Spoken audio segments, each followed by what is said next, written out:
Welcome, mortal souls, to Strange Darkness Radio. Within the echoes of our hosts' haunting voices, terror weaves through the airwaves like a malevolent symphony. I am Benson, your spectral guide, leading you into the uncharted realms of the macabre.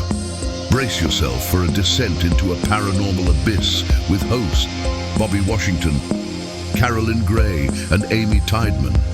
They traverse through tales that linger in the shadows, spectral apparitions, haunted domains, cryptids, and otherworldly encounters. Embrace the darkness, extinguish the lights, steel your nerves for a bone-chilling night into the heart of the unknown. It's time for Strange Darkness Radio. I can feel it coming in the air tonight. Oh, and I've been waiting for this moment for all my life. Oh, can you feel it coming in the air tonight?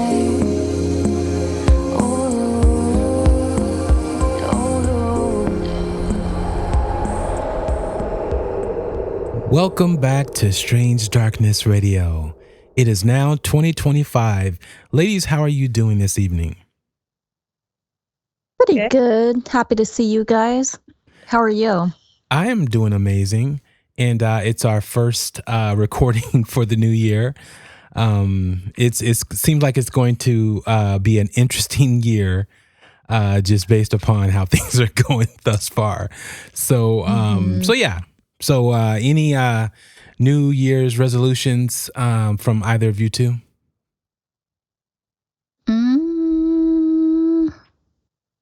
I can't think of any right come now. on, really? I know Seriously. I have them, but you put me on the spot, so I'm like, I can't think of any. Food, Do you have any? Diet is usually a thing. Money, new career paths.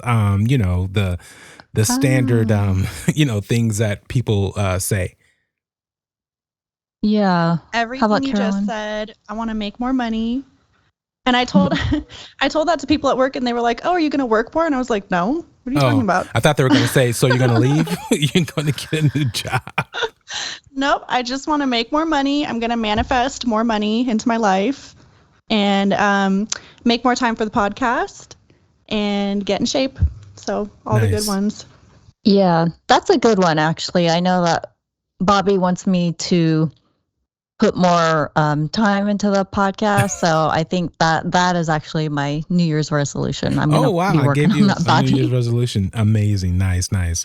Well, I had one that's to get amazing people on the podcast, to podcast with amazing people, which we will and do have a new host that's going to be joining the main show. Her name is Vanessa Scaduto.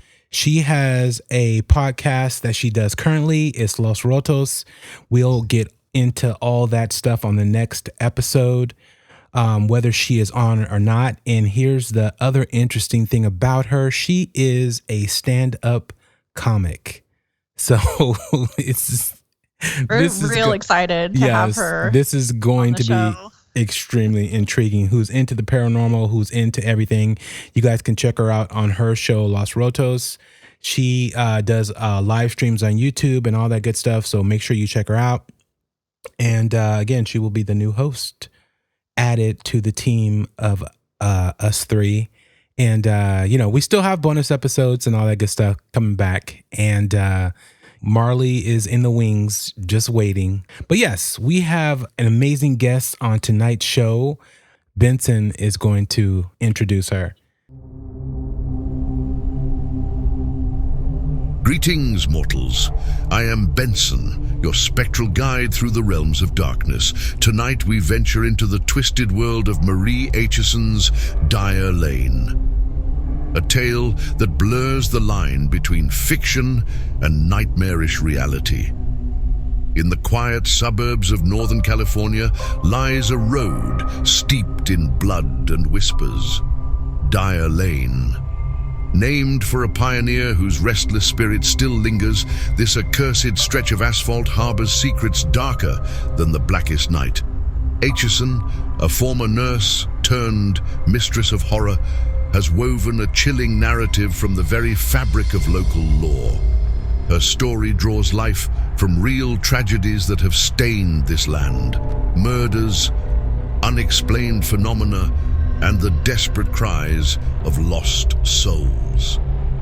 As thrill seekers and ghost hunters tempt fate on Dyer Lane, Aitchison's tale serves as a grim reminder. Sometimes the most terrifying stories are those rooted in truth. Her vivid prose blends fact and fiction, leaving readers to question where reality ends and nightmare begins. So, dear listeners, steel your nerves as we embark on this journey. But heed my warning. As you lose yourself in Aitchison's world, you may find that the true horror lies not in her pages, but in the realization that Dyer Lane's darkness is all too real. This is Benson, beckoning you into the shadows. Remember, not all who wander Dyer Lane are lost, but all who enter may never truly leave. Welcome to the show. Welcome, yay! Sorry, I like Benson. I feel like he and I would be friends. He's really cool. And We all at love least Benson. narrating the book or certain captions of your writings would be amazing. As you're sitting there writing, and then you hear him in the backdrop. I wish he would narrate my life. Like, I wish I could go through life with Benson saying what I'm doing, because he's the coolest. Well, thank you, definitely. So tell us about your journey coming from a medical background to the purveyor of horror stories. Gotta know what's happening in that brain of yours. So basically, I went through nursing school and I became an RN. Shout out to Sac State nursing school. Yes. And I really loved nursing, but I had my first child when I was in nursing school, and then I had my second as a nurse, and then after a while I was like, I think I'm going to take a little break. And then 2020 happened, and I was like, oh, I'm not going to quite go back yet, and then I kind of just didn't go back. So I started writing, and I've always loved horror, so that's kind of where it began, was just 2020 keeping me at home and looking for like a creative outlet, I guess, to kind of express myself. Yeah. So you weren't a writer before that point? No, I was a big reader, and I always liked writing, but I was like, I couldn't make a income with this, or I couldn't do that kind of stuff. And my husband really supported me. He's like, you're a good writer, you should just do it. And he encouraged me a lot. And that support gave me the, I guess, confidence to kind of go ahead and move forward on that path. So, yeah. That's And pretty why- cool. Yeah, thank you. Why Dyer Lane? What got you interested in that? Well, I also live near Dyer Lane, about a little over 10 minutes away. So pretty close. Yeah, I'm about the same. I grew up in this area since I was like 5. So all throughout middle school, high school, college, friends and people I knew were always going out there and had stories about it. And it's funny because you can go pretty much anywhere in the Placer County, Sacramento area and mention Dyer Lane. And if people are from around here, they will have stories, maybe firsthand accounts, or even just like, my cousin went there, my aunt went there, or my friend went there. So it's like a lot of people have this connection to that spot and stories and experiences from there. And I was like, this is my first novel, so I'm going to write something kind of close to home and something that I feel like I could do justice with. And so I went. Is that a place that you visited quite a bit before you decided to write your novel? Ton, but I've heard about it my whole life. And so I actually went for the first time when I started writing the books, and we took some drives down there, and it was unsettling. Yes, definitely. Did you go like at nighttime or? We went during the day. And my kids you gotta go at nighttime. No, I really have not gone at night, and I should. But Oh, really? You haven't? No, you don't want to go at night. It's not the same thing unless you go in the dead of night. I believe you. There's no lights out there. I could see it being so dark. Yeah, very, very dark and creepy. But even during the day, it's creepy. Like I was looking at the pictures you sent over to us, and even when we've gone there during the day, I've noticed it's like the trees are bending to make like this tunnel. And as you're driving down the road, it's like you're in a horror movie. Like it's really eerie. Even during the day, it's creepy out there.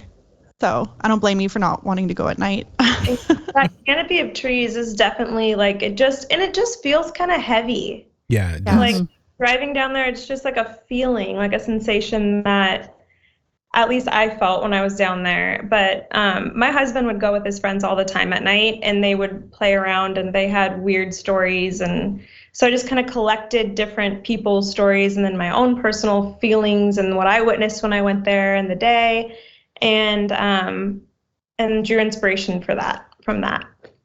Has anything creepy ever happened? I know you've got like stories that you've heard from other people, but did anything ever happen while you were out there? Like, do you have any personal encounters?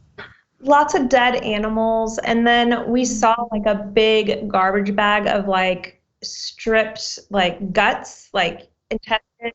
And What was that? it was pretty gnarly. Yeah. I sent you guys a picture. It was pretty gross. And I ended up calling the police like non-emergent line and just letting them know, hey, there's a bag of guts on the side of the road and I don't know what it is. It looks like an animal. And they're like, where's it at? And I said, oh, Dyer Lane. And they said, not again. Not again. Ah. Oh, that's interesting. Yeah, I thought that was interesting that they obviously, it wasn't like their first rodeo with Dyer Lane. So Yeah. Oh, yeah, I'm sure they get called out there a lot. So was it the urban legends that really drew you to Dyer Lane? yeah, it was. I've always heard of people going out there getting scratches on their body. It hasn't happened to me, thankfully. But getting scratches, seeing ghost police cars, which is interesting, or seeing a girl in like a 50s or 60s or like a prom dress from a long time ago walking down the street with holding her shoes. Just weird stories. One of my friends, her aunt had gone out there with a bunch of friends, and they were in their car and they put baby powder on the back windshield and they just kind of like waited. Nice. And they swear that something pushed the car and they could see handprints in the powder, stuff like that. And she's not the only one that says stuff like that. Like other people have reported that in little chat rooms online, or like you'll mention it to your server. I would be at a restaurant and mention, oh yeah, I'm writing a book about Dyer Lane, and she would be like, well, 1 second, let me come back and tell you about my experience. And they would come back and want to share it. So it was just kind of felt like something ingrained in the community that I could kind of grow off of with my story. Yeah, I love that you are local and you're writing about a local famous spot. I think that's pretty cool. And I'm kind of curious, do you have other authors? Like, who are your favorite inspirations as far as other authors? I love Simone St. James. She writes some really cool ghost stories. And then Paul Tremblay is pretty creepy. He writes some pretty creepy stuff. Keelan Patrick Burke is kind of an indie author that's not super known. He's Irish and he lives out here now, and he writes a lot of really cool short stories. Obviously, Stephen King is amazing. Everybody's got to mention him at some point because he's done a ton for horror. And then as far as like, I really like A24 movies, and I really like just some of the cool horror movies that have been coming out more lately too, that explore kind of psychologically and like almost like spiritual type of things in depth. I thought was cool because my Dyer Lane has some possession in it, but it's not quite religious possession. It's more of like an entity, and it's more spirit. Like there's no exorcism in it. And I kind of like when I can see that happen in movies or in stories. So I kind of went there with that. So yeah, some of the new authors are pretty cool that have been coming out. How long did it take you to write that novel? About a year. I like to write it and then set it aside for a few months and then come back and edit. So I think it took me about a year to get it out. And it's a finished novel, right? Like you're not still working on it. I'll probably go back at some point and re-edit it and republish it eventually. As an indie author, I don't have a big team or publishing house that does that with me. But I think that's one of my New Year's resolutions, is to go back and kind of polish it a little more. But yeah, I think it's done. I'd love to do like an origin story with it, or even like a sequel with some of like the new development that's being planned for it, where like the Placer Vineyard development is supposed to be coming out there in the years to come. So Yeah, what is that? It's just a housing development, or? It's supposed to have like 14,000 plus like units, like housing units, residential, and there's commercial stuff that's going to be popping up. Oh, wow. Dyer Lane isn't going to be a creepy like one-way Desolate. like a big connecting street eventually. So I'm curious if more stuff's going to happen, or if it's going to kind of fizzle out and the urban legends will kind of like go away with some of the modernization, since it won't be so eerie. Yeah, it may not be eerie, right? but the things that have happened in that area and on those grounds, I think would, seep through like everything does when it comes to whether it's storefronts, whether it's even just traffic that's moving in that direction. Because that road is really windy and slow, and like you said, no lights. I think there might be one light by the power or the radio tower or something like that, because we were shooting there when we shot our story on Dyer Lane. But have you always been into horror? Like that is your subject, your thing? Yeah. I read The Werewolf of Fever Swamp by R.L. Stine when I was like 7 years old or something. Wow. And it was a goosebump story, and I never looked back. Like it was like my gateway. So you weren't terrified, especially at 7? Yeah. And my mom likes it too. So I think we just kind of bonded over that. And so it's always been like a release for me, especially with like when I get anxious and stuff. It's like, well, I'm not a final girl getting hunted by Michael Myers. So like I can deal. Like I like It's not that bad. It could be worse. you feel like, yeah, like, okay, well, there's scarier things that could happen. So yeah, I gotta have you for our slashers gauntlet. We do around Halloween, where we take 3 of the various different killers from different movies, and you basically have to survive, but you have to answer like within 15 seconds of what would you do type scenarios. I would love to be on that. Like, Yeah. please consider me, because that would make me so happy. That'd be so fun. You'd probably beat all of us. I don't know if we should have her, Bobby. As you write, right? Because a lot of people say with writing comes channeling. It comes to where you're possibly tapping into the other side via whether things start to happen to you, or whether it's just, I won't say possession, because some writers do say they're possessed when they're writing, like something actually, or channeling, I should say. Does that happen to you when you write? That's so funny that you say that, because I don't feel like anybody gets it when I try to like be like, I don't know where this comes from, because my friends will be like, you're so like soft spoken and kind and nice, like how do you write these horrific things, like these terrible things? Honestly, I don't know. It just kind of like it does feel like something else is doing it sometimes, because I'll just be sitting there and I don't know where it comes from. It just kind of flows. And my characters have a life of their own that just kind of come out of my mind, and I try to make them realistic, but I don't outline. I like to just kind of be like, I have an end goal and I have a beginning, and then I just go. And like they kind of live like on the page.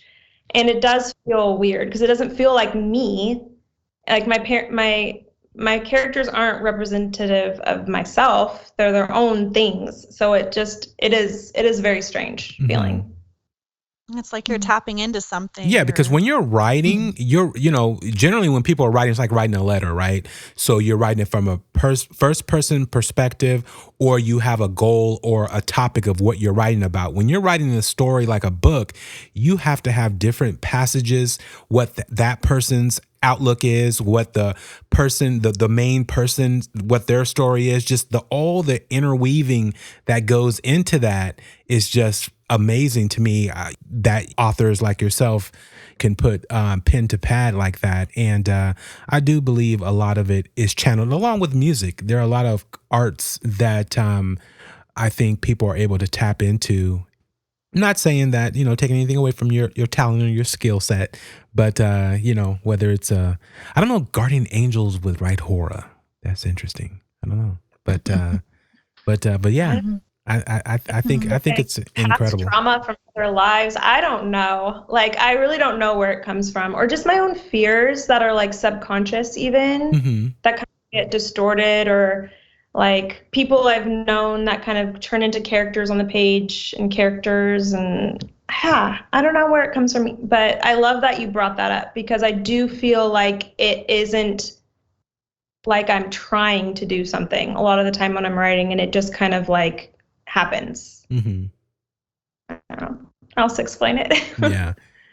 So, Carolyn, you want to give the Nick reference and see if she's... Oh, yes. Yeah, because you were like, I know. I wanted to ask you. Well, and speaking of possession, so have you ever talked to Nick Perry? Or have you heard of him? We had him on our show, and we actually met him out on Dyer Lane, and we interviewed him, but he has a crazy story. He was driving down Dyer Lane, and he thinks that he was followed, or something got in the truck with him and followed him home, and he's had like experiences ever since then that he'll post it online so you can see the videos, just crazy things happening at his house. And I haven't seen anything recent, but it seemed like he was it was getting to him, like he was kind of spiraling and just not doing well. But I think now he's doing better. I hope. Is that since he went to Dyer Lane, all of this stuff happened, or that had already been happening? No, so he went to Dyer Lane, and I don't remember why, but he just happened to be recording, and then you actually see like a glimpse of this black figure Like as he's driving down Dyer Lane. By his windshield. No, I was saying something flying by his windshield as he passed. Yeah. His radio was going haywire. And then after that is when all of these weird occurrences. Yep. And you'll see like doors will open, the fridge door opens by itself. He has shadow figures, in his house. Captured EVPs. And he was kind of telling us some of his experiences when we interviewed him. I think he said that there's been times when he'll be, sitting in the living room with his sister or whatever, and they'll hear voices coming from the back room, and there's no one else in the house. Just really creepy things like that happening. So it'd be interesting if you could get in touch with him if you wanted to get another story for your book. But I was kind of hoping that you had heard of him or met him. I mean, that would have been helpful writing it. That's scary. That sounds like poltergeist type of stuff, like something attached. Yeah, that's very scary. And he moved because it was getting so bad, and it followed him to his new house. Yeah, he's pretty close to Dyer Lane. Oh, also. Wow. Okay, so maybe I won't be going out to Dyer Lane. You've already done it multiple times. Multiple times. You're totally fine. 2025 is my year. I'm going to stay away. It was at night, too, so. Oh, my gosh. That's crazy. Well, I think the cool thing about the whole Dyer Lane thing, Marie, is that you could really just continue to do like a series of books with different characters and different experiences with Dyer Lane. I think that's pretty cool. Yeah, because like you said, everyone has a story about Dyer Lane, even if it's secondhand. It seems like everyone in Placer or Sacramento has a story. And there's so many of those urban legends that you could build upon as well. The lady in white, the murder house, that phantom police car. And I think there's one about a slaughterhouse out there. I mean, there's just like so many. And maybe that has something to do with the bag of guts that you saw as well. Yeah. No, just some psycho. To all our devoted listeners out there, we want to extend a heartfelt thank you for tuning in and joining us on our eerie adventures into the unknown. Your support makes each episode of Strange Darkness Radio even more thrilling. Do you have a spooky encounter or bone-chilling tale to share? Don't keep it to yourself. Call our Strange Darkness Radio hotline at 916-741-3032 or drop us an email at strangedarknessradio@gmail.com to be featured on the show. Your story could send shivers down our listeners' spines. Stay connected with us on social media for exclusive updates and behind-the-scenes content. Follow us on Instagram at Strange Darkness Radio, X at SD Radio. And remember, whether you're commuting, unwinding at home, or braving the darkness of the night, you can listen to Strange Darkness Radio on Apple Podcasts, Spotify, YouTube, or wherever you get your podcasts. Let's journey into the unknown together, if you dare.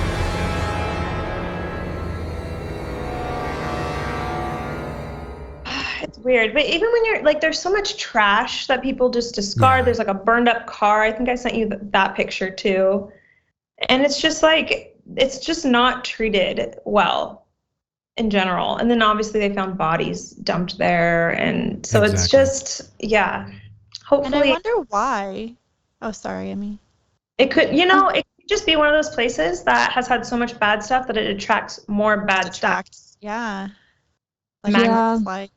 That's why it's interesting about the whole Placer development plans. I really just feel like if once they do have all of that built out, I mean, 4,000. What did you say? Like 4,000.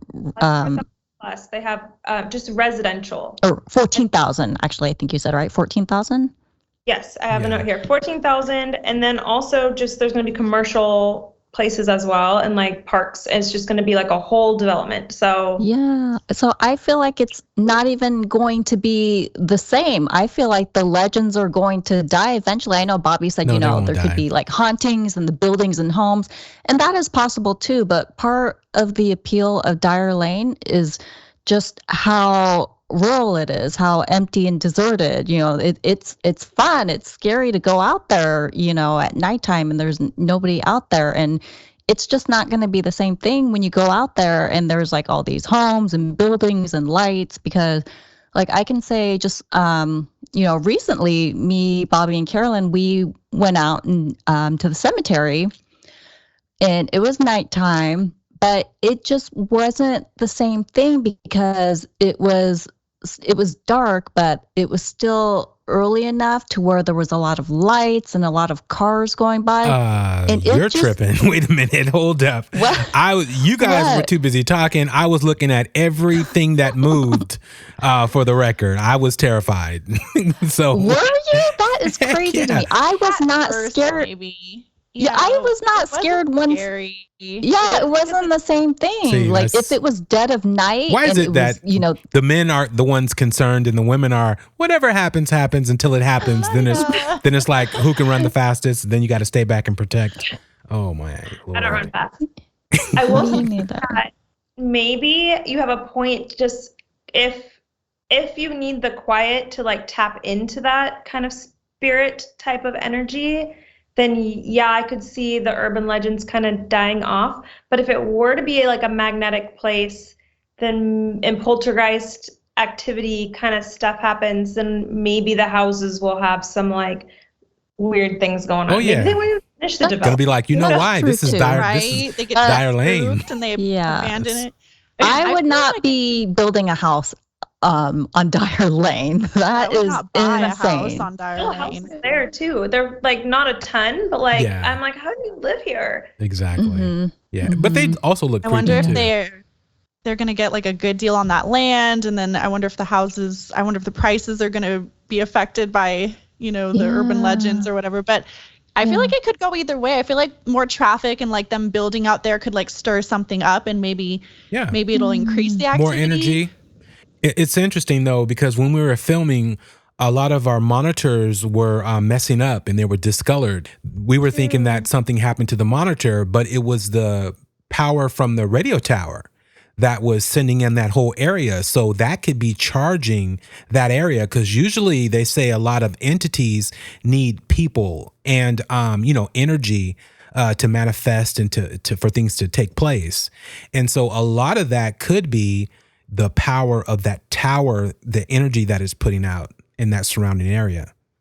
So like the source. Yeah. So that there could be something to that. I don't know if that's in your book as far as that tower, the whole layout of that area. What is that? Is that still really active? Point, though. I was just wondering if you know what that tower is for, or if you know if it's still active, because like it's just. I think it's an old radio tower. I don't use it anymore, right? For anything. It's still active. It was putting out some serious power. Right. So what is it for? I wonder. Radio. Yeah, I'm not sure. But so you have. Go ahead. Mm-hmm. Well, I just want to know. Sorry, Bobby. I don't know if I'm interrupting, but I just want to know what you know about the history or what you discovered during your research. If you could go through the history of it with us. There's some like dark stuff. I see like the KKK kind of meeting place pop up a ton. Yeah. Which no one wants to be associated with. So it's like that's dark. And then I see like witches, like a coven would meet there. A gang fight took place there and someone got stabbed and died. Obviously, more recently, a body was found of a woman who had gone missing in Sacramento. Those things. Oh, I don't know what year it was. It was pretty recent, though. Maybe like 5 or 6 years ago. Yeah. I would guess. Yeah. Was that the one that her husband or her boyfriend? Roommate had like said that she was missing. I can't recall like who had murdered her, but they had wrapped her in a tarp and like dumped her out there, and they had finally found her. And so it's just a weird place. It has like a lot of like darkness and dark historical stories and facts of things that have happened there that I know of. And then obviously because it's so windy, you hear about a lot of car crashes and things like that at night. So yeah. And then people who drive down there say that they might get like followed by a car, like trapped, or recently someone said that they had been like followed and a car had stopped them and like hit out their headlight and attacked their car, like a bunch of people. I heard about that story. But just like people want to perpetuate it, so they go out. Maybe they're drawn to it to do their crimes. I don't know. Oh yeah, no, it's pretty wild. When we're out there recording, Carolyn's recording, I'm doing audio, my buddy is doing video, and these cars slowly start coming, right? You know, because they're doing nefarious things out, you know. And this is probably around 5 or so. It wasn't dark yet. And then 2 guys drove by. We were by the tower. So a little bit of ways, it's probably like blockwise, there'd probably be 2 blocks as you go around. You know, everyone dumps on that corner. They went around that way, and they were where the trees line up, and it looks like a portal. And then we hear like a gunshot. And and so we're like, wow. And we're out there. So that's why I said when it comes to that so far, I'm more afraid of humans than ghosts. Because we don't know if they were just out there testing. Does this firearm you're selling me work? And we don't know what was going on, but stuff like that, you know, happens out there. And I don't remember if it was before, like I got there first, or I don't know why, but you and Amir weren't there yet, or you had gone and done something, but I was still there. And I saw some people come and they were kind of dumping trash out of a van. Wow. And then they went down that tunnel road and turned around and came back and drove by me a couple times. And they just looked like, I'm sure that there's tons of drugs and drug activity out there, and probably some gang activity still, and just all kinds of criminal, dangerous stuff that goes on out there, right? Still to this day. Oh, for sure. So yeah, it's a sketchy place to be. Even if you don't believe the legends and the ghost stories, it's a sketchy place. Now, as we're saying all this, I live by there. We both live close, and we're in nice neighborhoods. Just for the record, people, we're not that close. Exactly. Well, yeah, but it's still literally 10 to 15 minutes away. But yes, we are in a nice area. It just happens that is right on the precipice of the outskirts, and then it goes into a little area that goes into Roseville and all that stuff. But yeah. So, have you ever had any paranormal experience? Especially based upon your skill set and what I'm going to say channel.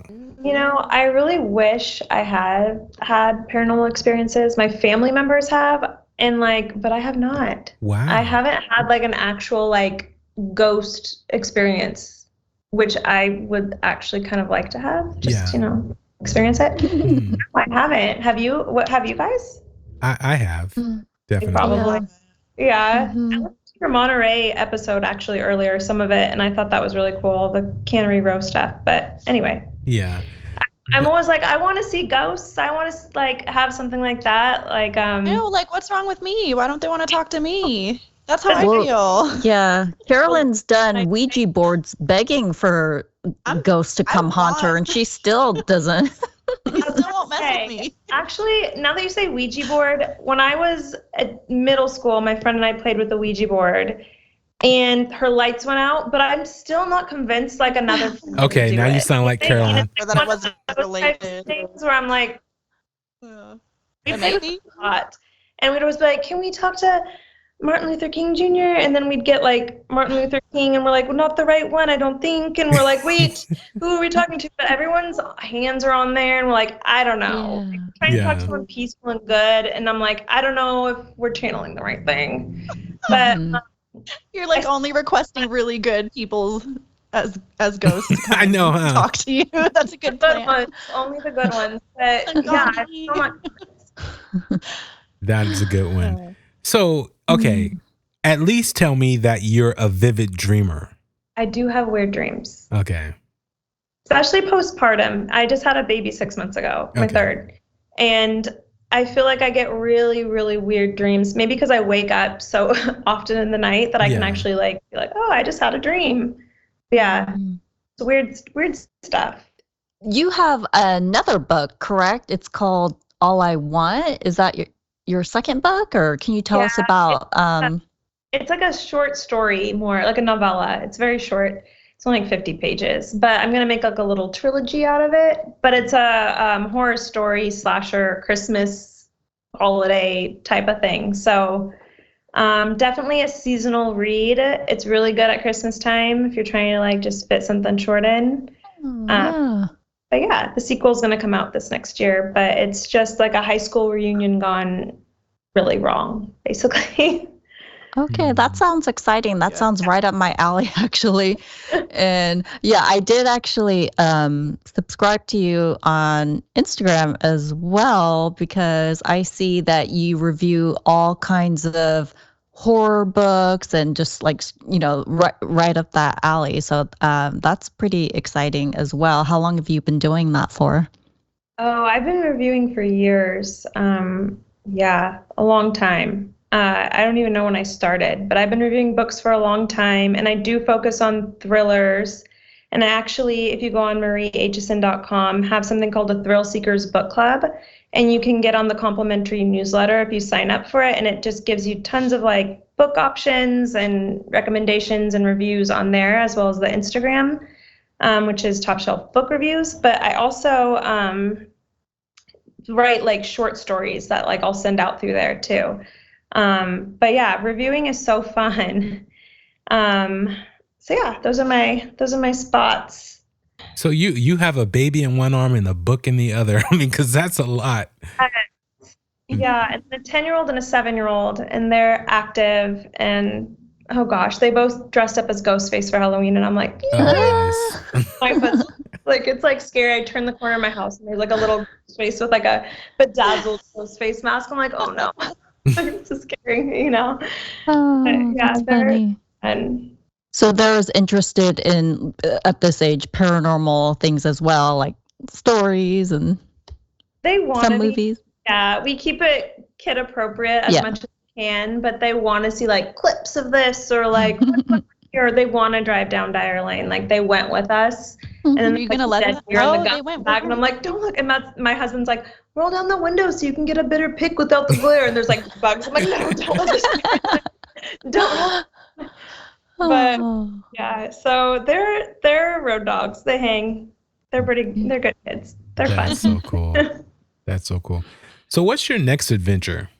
Will it be to add to Dyer Lane or a whole nother book? So my next book that I'm actively working on is called Through the Doorway, and it takes place actually in Lake Tahoe. Oh. So it has a little bit here in like the Placer County area, but then these sisters inherit a house in Lake Tahoe, and they go up there, and it's not a normal house.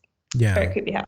So it's more of Okay. like a haunted house type of situation, but as always, I want to have a twist on the classic. So Yeah. that's my next one. So do you like to blend reality with your fiction or your version of what you think, the scenario is or how it plays out? Or do you like to go totally fiction? Oh gosh. I like to blend some reality. Like I like to blend historical stuff in. I've always had a soft spot for history. So I like to try and find like real things to put in there, but then I kind of go like off the rails at some point, and by the end of the book you're like, what the hell just happened? Yeah. But I do like to put little like Easter eggs of like factual things in my books for sure.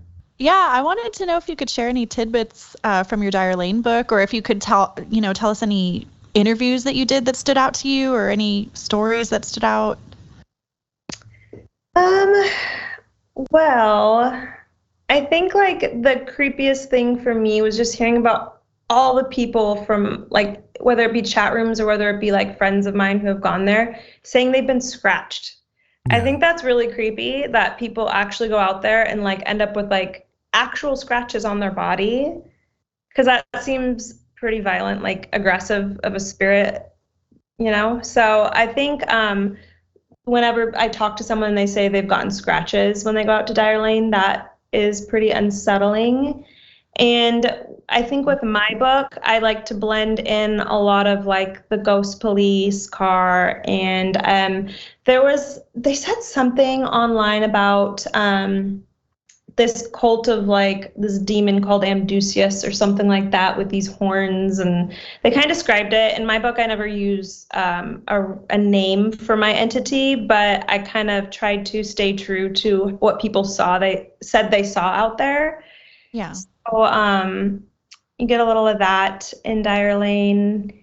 And I think people would be surprised about the crystals in Dyer Lane. Like I went a little off the rails with the crystal energy and how people like to use crystals and for healing, but in Dyer Lane it does a little bit of a different energy type of thing. So wait, can you explain that a little? Like, are there without crystals out there naturally, away or you're from talking, the book?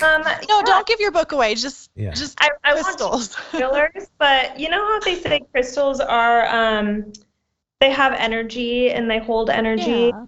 And a lot of the time it's healing energy, and people use it to ward off evil spirits or to ward off different things. And so for me, I'm like, well, all energy is something, right? Even bad energy. So what if crystals could kind of be a place to harbor bad energy? And so I kind of tried to incorporate some of that as like a twist-ish element in the book without giving too much away. That's interesting, because it's kind of like, if there are certain stones, and if something bad happens, like and it's around limestone, it'll kind of absorb that negative energy or emotions or whatever. So yeah, why couldn't that be with crystals? That's interesting. And they get charged, I think, too. Like certain crystals will get charged by certain types of energy. So interesting theory. Yeah. Well, thank you for joining us on tonight's episode. And again, tell people where they can get your book, which is pretty much every place, whether it's Amazon, Barnes and Noble. How about your website also? Do you have? Yeah, so marieaitchison.com, you can get it there. Amazon's probably the best place to get it. It's limited at certain Barnes and Nobles, but they can always order it for you. But marieaitchison.com, Thrill Seekers newsletter is a great place to start if you want reviews and you want short stories. I have one that I send out, and it's complimentary, and it's called The Shark, that people tend to enjoy. And then Top Shelf Book Reviews is my Instagram handle, where I do a lot of my review posts and share a lot about what I'm working on. Nice. Well, we definitely can't wait for your next book. To me, it's amazing to have someone from Antelope or Sacramento. I always say Sacramento because, I was here before it all broke off into all these pieces. Having someone in Sacramento like yourself, who's a amazing book writer and into horror. I mean, that's something that's definitely different. And if you go check her out, check out her website, check out her photo, you will never believe that she's into horror. whatsoever. It's so funny. Write kids' books, and I'm like, not yet. Maybe one day. Right. I can't even imagine the kids' book that you would write. Actually, it would not probably be good. Anyways, I mean, writing would be good, but it would be probably some horror spin on it or something like that. Vampire kid book. I don't know, something like that. Yeah, exactly. You should write a follow-up after the projects are built, after the or the development, and you should, see what comes out of that and maybe write like a sequel or what's a third book called? A threequel? Yeah, a trilogy. A trilogy. Thank you. Yeah, that would be fun. I would love to. Yeah, because I'm curious what's going to happen with that. But yeah, thank you so much for sharing your info with us, and thanks for coming on. Like I said, we're all obsessed with Dyer Lane. I'm sure our listeners are too. So it was really interesting. Thank you so much. No, thank you, definitely. Any last words? Stay spooky. As your journey through the shadow realms of Strange Darkness Radio concludes, remember that you unlock the door to the paranormal with the key of imagination. Beyond it lies another dimension, a dimension of eerie soundscapes, chilling sights, and the profound depths of the mind. You're venturing into a land of both haunting shadows and tangible substance, where the ethereal meets the corporeal, and ideas take on a spectral form. You've just crossed over into the Strange Darkness Radio Zone. In the vast expanse of the paranormal, there exists a fifth dimension, extending beyond the known realms of our understanding. It is a dimension vast as the cosmos and eternal as infinity, a mysterious terrain between the illumination of light and the depths of shadow. This is the middle ground between the empirical and the supernatural, where fears fester in the pit of humanity's soul and knowledge ascends to its zenith. Welcome to the dimension of imagination, an area we dub the Strange Darkness Radio Zone. As you conclude your journey with us, remember that you're departing this peculiar zone, a place where reality intertwines with the surreal. Be cautious as you step out, for you may find that the boundaries between the normal and the paranormal blur, leaving you forever in the lingering embrace of the unknown. Until next time, farewell from the depths of the Strange Darkness Radio Zone.